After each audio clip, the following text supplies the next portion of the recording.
तो फ्रेंड्स, जिन महिलाओं की दूसरी या तीसरी तिमाही स्टार्ट हो गई, यानी कि जिन्होंने प्रेगनेंसी कंसीव कर ली और उनकी दूसरी या तीसरी तिमाही स्टार्ट हो गई है, या फिर जो महिलाएं प्रेगनेंसी कंसीव करने की प्लानिंग कर रही हैं, उनको ये देखना है कि आगे 9 महीने तक क्या क्या प्रोसेस होता है, तो उनके लिए ये वीडियो काफी यूजफुल होने वाला है।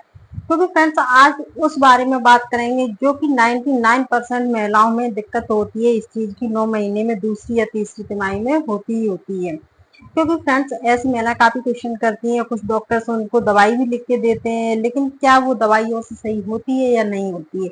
यानी कि प्रॉब्लम्स है आपके काले घेरे हो जाना, आपके पेट का कलर काला हो जाना, आपके प्राइवेट पार्ट्स काले हो जाना, आपका गर्दन काला हो जाना, गला काला हो जाना, तो फ्रेंड्स आपके जैसे झाइयां पड़ जाना। तो फ्रेंड्स, ये दूसरी और तीसरी तिमाही में होती है, तो इसके लिए क्या क्या प्रोसेस है, ये कैसे होती है और क्या ये ठीक हो सकती है या नहीं हो सकती, तो आज इस वीडियो में इस बारे में बात करेंगे। तो नमस्कार दोस्तों, मैं हूँ प्रियंका तोमर, आप देख रहे हैं मेरा यूट्यूब चैनल प्रियंका तोमर।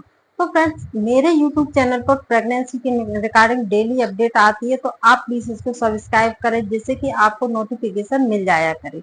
तो आइए फ्रेंड, अपनी टॉपिक पे बात करते हैं कि फ्रेंड, देखा होगा आपने कि महिलाओं में ज्यादातर जैसे आंखों के नीचे काली घेरी पड़ जाना, गर्दन काली हो जानी, प्राइवेट पार्ट काले हो जाना उनके। और फ्रेंड, ये क्या होता है, जैसे ही उनके 3 महीने कंप्लीट होते हैं, तो जैसे ही दूसरी तिमाही चलती है, तीसरी तिमाही चलती है, तो महिलाओं में ये होना आम बात हो जाती है।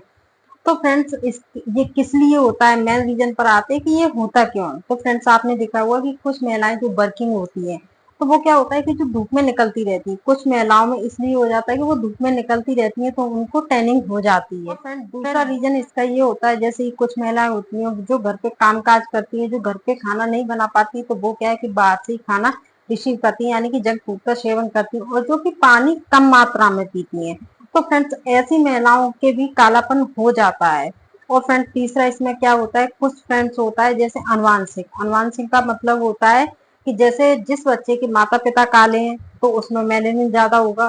तो जिसके नाना नानी यानी कि फैमिली मेंबर अगर काले हैं, तो ये अनुवांशिक यानी कि पीढ़ी दर पीढ़ी चला रहता है। तो ये बच्चा अगर काला होगा, तो क्या है कि महिलाओं के बॉडी में मेलेनिन ज्यादा बनेगा, क्योंकि बच्चा मेलेनिन हार्मोन ज्यादा करेगा, तो फिर ये मेलेनिन ज्यादा बनेगा, तो ऑटोमेटिकली महिलाओं की बॉडी कालापन दिखना स्टार्ट हो जाएगा महिलाओं की बॉडी में। इसका एक इम्पोर्टेंट रीजन भी माना गया है कि ऐसा माना जाता है कि जिन महिलाओं के बेबी बॉय कंसीव हुआ होता है, तो उन महिलाओं में मेल हार्मोन ज्यादा बनने लगते हैं। तो जैसे ही फ्रेंड्स मेल हार्मोन ज्यादा बनेंगे, तो महिलाओं में जैसे उनके चिन पे, उनके गाल पे, उनके आईब्रो में, फेस पे, कहीं पे भी क्या है, एक्स्ट्रा बाल आना स्टार्ट हो जाते हैं, और उनमें मेलेनिन भी ज्यादा पाया जाता है। तो फ्रेंड्स, ऐसी महिलाओं में भी बोला जाता है कि उनके गले का हिस्सा काला हो जाता है, उनके प्राइवेट पार्ट काले हो जाते हैं, उनके पेट का निचला हिस्सा काला हो जाता है। तो फ्रेंड्स, ये तो मुख्य कारण थे कि जैसे कि आपकी बॉडी में कालापन आना। फ्रेंड्स, इसको क्या ठीक किया जा सकता है या फिर नहीं किया जा सकता है। तो फ्रेंड्स, क्या होता है कि कुछ डॉक्टर्स आपको ऐसी क्रीम और ऐसी दवाइयां देते हैं जिससे कि थोड़ा हल्का किया जाता है, लेकिन ये बिल्कुल ठीक 9 महीने तक बिल्कुल भी नहीं होते हैं। जैसे कुछ डॉक्टर्स बोलते हैं कि नहीं ये ठीक हो जाएंगे, तो फ्रेंड्स, ये बिल्कुल भी ठीक नहीं होते, परमानेंट बिल्कुल भी नहीं जाते 9 महीने तक। तो फ्रेंड्स, ये 9 महीने तक रहते हैं, यानी कि ये जो दाग धब्बे झाइयां रहती हैं, जो कालापन रहता है, तो फ्रेंड्स ये 9 महीने तक रहता है।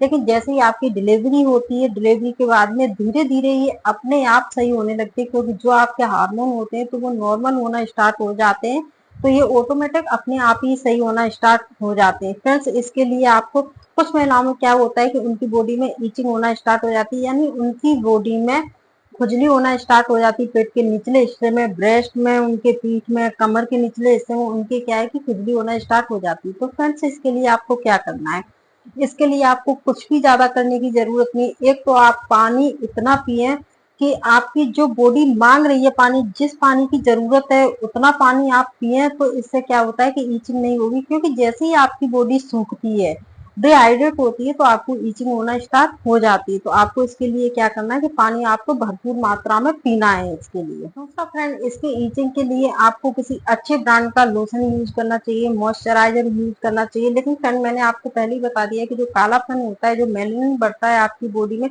तो वो किसी भी मेडिसिन से ठीक नहीं होती, किसी भी क्रीम से ठीक नहीं होता, थोड़ा हल्का हो जाता है वो। लेकिन जैसे 9 महीने होते हैं डिलीवरी के बाद में, आपका बिल्कुल वो अपने आप नॉर्मल होना स्टार्ट हो जाता है, और धीरे धीरे ठीक भी हो जाता है। ऐसे फ्रेंड्स, ईचिंग के लिए मैंने आपको बता दिया है। कि आपको पानी बिल्कुल भरपूर मात्रा में पीना है, जिससे कि आपकी बॉडी डिहाइड्रेट नहीं हो। जैसे ही डिहाइड्रेट होगी तो आपकी ईचिंग होना स्टार्ट हो जाएगी। और फ्रेंड्स, इसको अगर थोड़ी ईचिंग भी होती है तो आपको हल्के हाथ से ऐसे मसाज करना, ना कि आपको अपने नेल से उसको खुजली करना है, क्योंकि आप जैसे ही उसे नेल से आप करेंगे, क्या है, आपके दाग पड़ जाएंगे। और जो दाग कभी भी खत्म नहीं होते, ना ही किसी क्रीम से होते हैं, ना ही किसी से होते हैं, वो दाग परमानेंट हो जाते हैं आपके लाइफ टाइम के लिए। तो फ्रेंड्स, आपको ध्यान रखना है कि आप नेल से बिल्कुल भी खुजली ना करें, आप सिर्फ हल्के हाथ से मसाज कर लें उस जगह पे। तो फ्रेंड्स, अगर मेरी जानकारी आपको अच्छी लगी हो तो प्लीज चैनल को लाइक करें, सब्सक्राइब करें और कमेंट करें। फ्रेंड्स, सब्सक्राइब जरूर करें, जिससे कि जैसे ही मैं डेली वीडियो डालती हूँ तो आप तक नोटिफिकेशन आ जाया करे। Thank you.